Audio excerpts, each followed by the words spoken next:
Ја слушате програмата Низ Светото Писмо.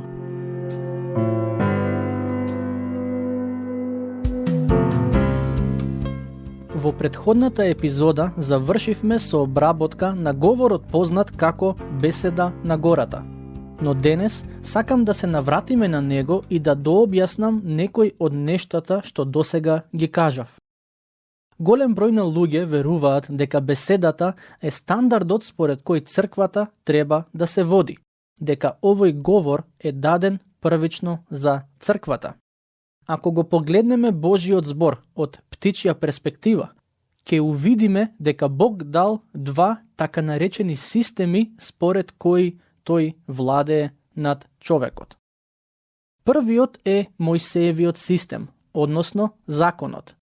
Можеби ќе се сетите дека на почетокот од книгата Создавање, Бог одлучи да го уништи целиот човечки род, бидејќи лошотиите меѓу луѓето на земјата се умножуваа и бидејќи сите мисли и помисли во срцата нивни беа зли во секое време. Тоа е запишано во книга Создавање, глава 6, стих 5.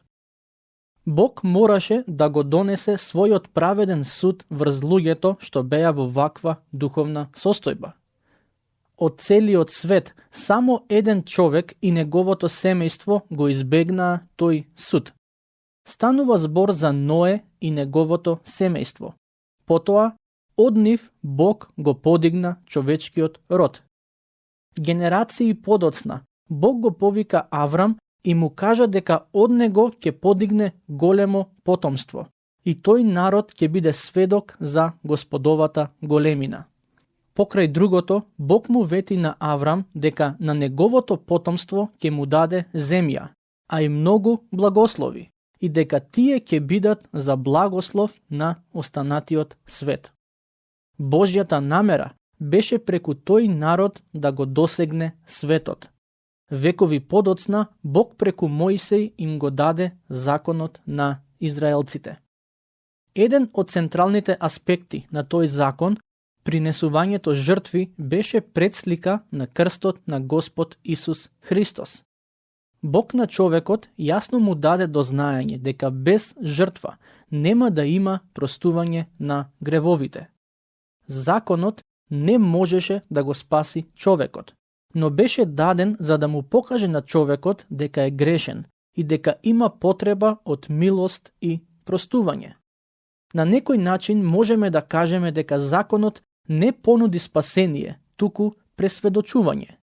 Токму затоа, не само законот, но и целиот Стар Завет укажува за потребата и доаѓањето на Спасителот, а тоа е Господ Исус Христос. Тој дојде на овој свет и ги исполни пророштвата кои беа дадени за Месијата во Стариот Завет, но неговиот народ го отфрли. Во Евангелието според Матеј, кое моментално го проучуваме, Исус е представен како цар. И мислам дека се што е запишано во оваа новозаветна книга треба да се толкува во светло на таа вистина. Во Евангелието според Матеј, тој е роден како цар, живее како цар, умира како цар, воскреснува и се вознесува како цар. И кажано е дека еден ден ќе се врати како цар.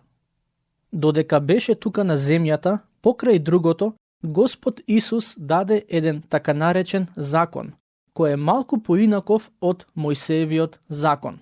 Тој закон е наречен беседата на гората и е опфатен во глава 5 до 7 од Евангелието според Матеј. Делови од него се присутни и во другите евангелија, но во Матеј ни е дадена подолгата верзија, иако мое лично мислење е дека и Матеј запишал само дел од се што Исус кажал на гората тој ден. Според мене има и аргументи за тоа. Например, тој зеде две од заповедите и на некој начин ги подигна на повисоко ниво во однос на нивното толкување. Господ Исус рече дека ако без причина му се налутиш на брата си, ти си всушност виновен за убиство. Такво нешто нема никаде да најдете во Стариот Завет. Тој рече дека и ако погледнеш со похота кон жена, тогаш во своите мисли си виновен за прељуба. Мислам дека речиси сите мажи во светот, барем еднаш во животот го направиле тоа. Многу е мал бројот на оние мажи што искрено можат да кажат дека не го сториле овој грев. Пред некое време разговарав со една жена која е навистина посветена христијанка и многу сериозна во однос на својата вера. Ми зборуваше за средбата со некој човек и кажа: знаеш, според начинот на кој ме гледаше, можам да претпоставам што прави во своите мисли. Тој ме посакуваше. Ако е тоа вистина, а јас и верувам на оваа жена, тогаш според беседата на гората, тој човек е виновен за прељуба. Беседата на гората всушност ја објаснува суштината на законот. Според мене, овој стандард поставен преку беседата ќе биде стандардот според кој сите луѓе ќе се водат во Божјото царство, кое целосно ќе биде воспоставено во иднина. Во меѓувреме, јас верувам дека како христијани ние сме сепак повикани не само да зборуваме за овие духовни принципи, туку и да ги живееме. Она што треба да го имаме на ум е дека ние живееме во така наречена доба на благодата. Што значи тоа? Тоа значи дека Бог не спасува врз основа на нашите дела, односно врз основа на пазење на законот. Ние со ништо не можеме да го заслужиме спасението. Во суштината на христијанството се наоѓа верата. Вера дека Христос умре за нашите гревови според писмата, дека тој беше погребан и дека на третиот ден воскресна според писмата. Тоа е запишано во 1 Коринтјаните, глава 15, стихови 3 и 4. Тоа е Евангелието. Тоа не спасува. Но, откако Бог ќе не спаси, тој очекува од нас да се однесуваме на одреден начин. Не како причина да бидеме спасени, туку како резултат од фактот што веќе го имаме спасението. Знам, некои цркви учат дека за да го добиете спасението, мора да ги пазите сите заповеди. Но, тоа не е вистина. Господ Исус вели дека тој е патот, вистината и животот и дека никој не може да дојде кај Отецот, освен преку Него. Тоа се однесува на спасението. Никој не може да се спаси, односно да ја добие благонаклоноста на Отецот, освен преку вера во Господ Исус Христос. Значи, законот не може да не спаси. Затоа не ни треба да се трудиме да го исполнуваме со цел да го придобиеме спасението. Некој можеби ќе помисли дека сето ова значи дека ја имаме слободата да живееме спротивно од законот. Но тоа не е така. Фактот што спасението се добива по вера не треба да не носи до заклучок дека делата се неважни. Ние се уште треба да имаме само еден Бог. Се уште треба да ги почитуваме родителите, да не лажеме, да не посакуваме туѓо и така натаму. Истото се однесува и на беседата на гората. Никој не може да го придобие спасението пазејки ги принципите застапени во беседата. Но тоа не значи дека ја имаме слободата да живееме спротивно на тие принципи. Патем, што се однесува до беседата на гората, мое мислење е дека голем број луѓе се залажуваат дека ја почитуваат, а сепак не го прават тоа. Во една од претходните епизоди ви споделив ситуација во која се сретнав со еден човек кој самиот кажа дека служи во црква, а сепак не престана да пцуе. Тој мислеше дека е христијанин и кога му ја спомнав беседата на гората, самиот си кажа дека е убав говор за кој има високо мислење. Но, кога му поставив неколку прашања за да видам колку навистина ја цени беседата, самиот дојде до заклучок дека живее спротивно од тоа што таа го поучува. Не само тој, туку никој од нас не може целосно да се придржува на нејзините принципи. Има и уште една опасност со беседата, а тоа е дека луѓето можат да бидат во искушение да применуваат дел од нејзините принципи, без при тоа нивното срце да биде променето. Тоа е всушност еден вид на надворешна религија. Тоа, за жал, го има во многу така наречени либерални цркви, во кои веќе не се проповеда вистинското евангелие. А сепак, луѓето што се дел од нив, велат дека се христијани и дека го следат Господ Исус Христос. Мислам дека на таквите Господ Исус би им ги кажал истите зборови што ги упати кон фарисеите, а се запишани во Евангелие според Јован, глава 8, стих 44.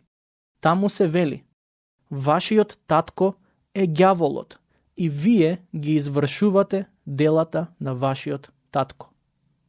Кога срцата на луѓето не се променети, тие нема да можат вистински да ги применуваат принципите и вистините запишани во беседата.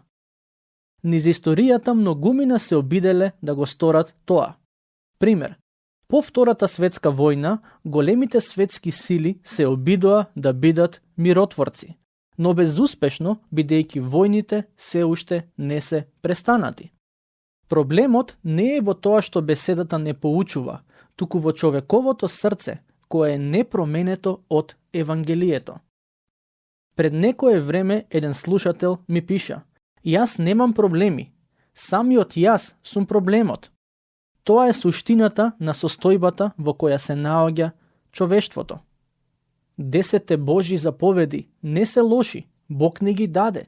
Тие ни го откриваат неговиот ум и срце и неговата волја.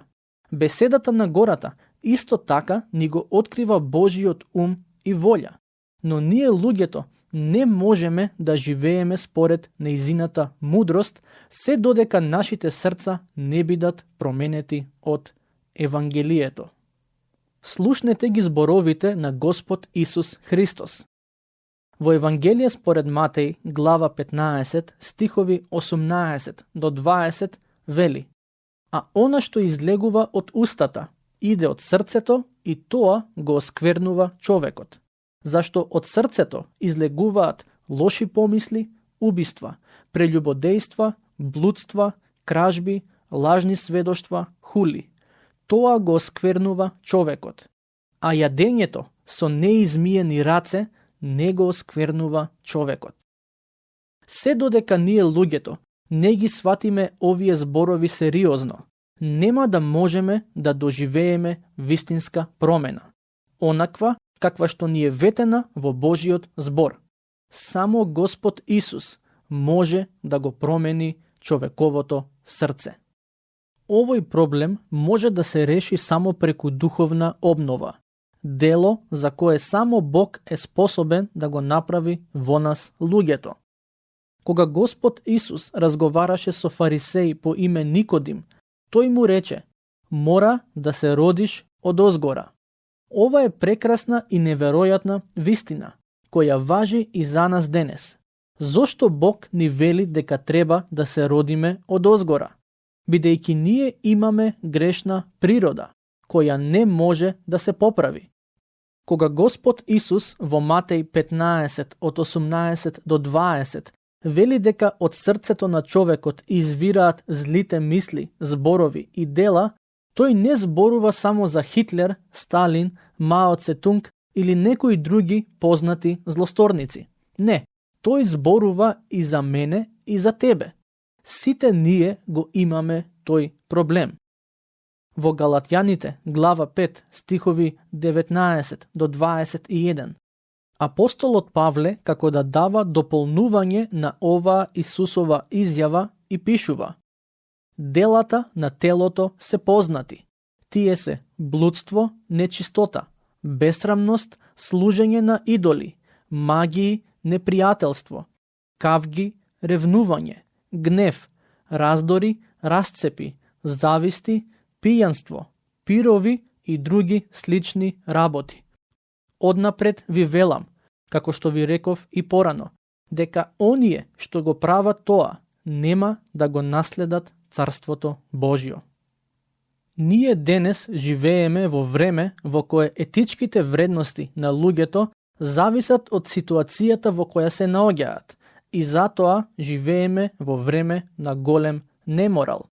Постмодерниот свет ги отфрли јудео-христијанските вредности и луѓето се водат според зборовите: прави што сакаш. Пред некое време слушнав една телевизиска емисија на која факултетски професор беше прашан: како ја дефинирате доблеста? На што тој одговори: доблесно и правилно е се што те прави да се чувствуваш добро. Но што ако некој го убие својот татко и тоа прави да се чувствува добро? Ако тоа е правилно и доблесно, зошто да го осудиме таквиот човек? Не можеме да имаме таков етички код, бидејќи светот ќе се најде во уште поголем хаос од сегашниот. Бог преку неговиот збор ни кажа што е правилно, а што погрешно. Еве еден од стандардите кои Бог ни ги даде преку апостолот Павле. Во Галатјаните, глава 5, стихови 22 и 23 пишува: а плодот на духот е љубов, радост, мир, долготрпеливост, благост, добрина, верност, кротост, воздржливост. Против такви нема закон. Повикани сме да живееме во љубов, но онаа љубов што доаѓа од Бог, а не телесната љубов, која овој свет ја промовира и нуди. Кога во Библијата читаме дека треба да имаме љубов, тоа се однесува на љубовта кон Бог, но и кон луѓето. Таквата љубов нам не ни доаѓа природно. Само Бог може да ни даде љубов за себе, а и за другите. Истото се однесува и на радоста. Светот не учи да бидеме среќни, а тоа е чувство на задоволство што зависи од околностите. Бог не учи да бидеме радосни. Тоа е чувство на задоволство и исполнетост, што не зависи од околностите, туку од фактот дека тој не сака и ние му припаѓаме нему. Но има уште еден важен аспект од беседата на гората, а тоа е дека некои од нештата што ги читаме од неа се однесуваат на иднината. Например, во беседата Господ Исус вели: блажени се бедните по дух, бидејќи нивно е Царството небесно. Нам луѓето не ни доаѓа природно да признаеме дека сме бедни по дух. И само Светиот Дух може да ни помогне да ја разбереме нашата духовна состојба. Господ Исус рече дека и блажени се оние што тагуваат, бидејќи ќе бидат утешени. Денес има голем број луѓе што тагуваат, но не гледаат каква било надеж за утеха. Ако се свртат кон Господ Исус Христос, таа утеха ќе дојде во нивните животи. Едно од блаженствата вели: блажени се кротките, бидејќи тие ќе ја наследат земјата. Што мислите за оваа изјава? Дали ги гледате кротките луѓе како ја наследуваат земјата? Не би рекол. Водачите и политичарите што владеат со народите не се кротки луѓе. Баш напротив, тие се луѓе што се алчни, зли, се прикажуваат како спасители, а сакаат да владеат поради своите интереси. Тогаш, кое е значењето на ова ветување што го даде Господ Исус? Ова ветување ќе се исполни при целосното воспоставување на Божјото царство на земјата. Кротките на вистина ќе ја наследат земјата, но тоа нема да се случи денес, туку во моментот кога Господ Исус ќе се врати на овој свет и ќе го воспостави неговото царство. Кога царството ќе биде воспоставено, оние што се дел од него ќе живеат водени од Светиот Дух, а плодот на Духот, односно оние духовни квалитети за кои читавме од посланието на Галатјаните, ќе биде главна одлика на нивните меѓусебни односи. Тогаш луѓето ќе имаат вистинска љубов за Бога, но и едни за други. Ќе ја чувствуваат радоста во сета своја полнота. Ќе уживаат во Господовиот мир, без какви било опасности за нивната благосостојба и така натаму. Тогаш ќе научиме што на вистина значи да бидеме кротки. Пред себе ќе го гледаме Господ Исус Христос, како вистински пример за тоа што значи да се биде кроток и од него ќе црпиме сила да живееме така. Се разбира, ние не треба да чекаме да бидеме во царството еден ден во иднина со цел да бидеме кротки. Уште сега можеме да бараме од Бог да ни помогне да растеме во кротоста, да бидеме луѓе што се повеќе ќе наликуваат на нашиот Спасител. Ако сме отворени за дејството на Светиот Дух во нас, јас сум убеден дека Бог ќе ни помогне да растеме во плодот на Духот. Во едно од неговите посланија, апостолот Петар вели дека Господ Исус ни дал се што ни е потребно за да можеме да живееме живот во побожност. Тоа значи дека кога го имаме Светиот Дух во нас, ние всушност имаме пристап до секој духовен благослов кој што кога било би ни бил потребен. Токму затоа е потребно, како што вели апостолот Павле во посланието до Ефесјаните, да се исполнуваме со Светиот Дух, бидејќи тоа ќе ни овозможи да живееме во полнотата и изобилието, кои Бог ги има замислено и наменето за нас. Тоа е нашиот повик. Само така ќе можеме да ги применуваме принципите и вистините што ни се дадени преку беседата на гората.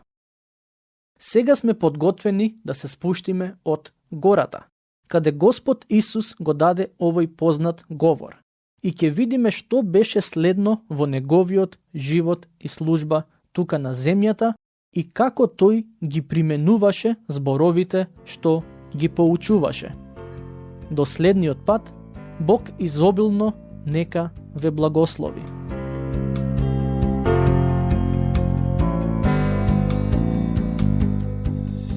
Слушнавте епизода од програмата Низ Светото Писмо.